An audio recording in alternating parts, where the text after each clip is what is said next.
To create a simple grapevine floral wreath, you will need a grapevine wreath, wire cutters, floral wire, and floral stems. First, use the wire cutters to cut the stems into smaller pieces. Starting with greenery, frame out the structure and create shape using the greens. Then add in several focal flowers and other filler flowers. You may also attach the stems to the wreath using floral wire if they do not feel secure. Once you feel your wreath is complete, hang it on any door, window, or wall as a beautiful accent to your decor.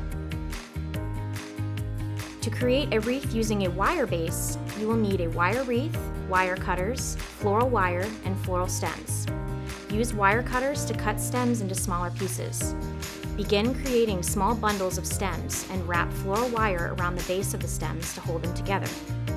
Create at least a dozen small bundles. Use floral wire to attach the bundles to the wire wreath base, overlapping the bundles to make sure the entire base is covered. Once the wreath is full, bend the stems outward to make the wreath look more dimensional. To create a wreath using a foam base, you will need a foam wreath base, wire cutters, and floral stems. Use wire cutters to cut the stems into smaller pieces so the stem length is less than 6 inches. Starting with greenery, begin poking the stems through the foam and layering the stems around the foam, making sure to cover the entire surface. Once the base of greenery is complete, begin adding flowers and other filler.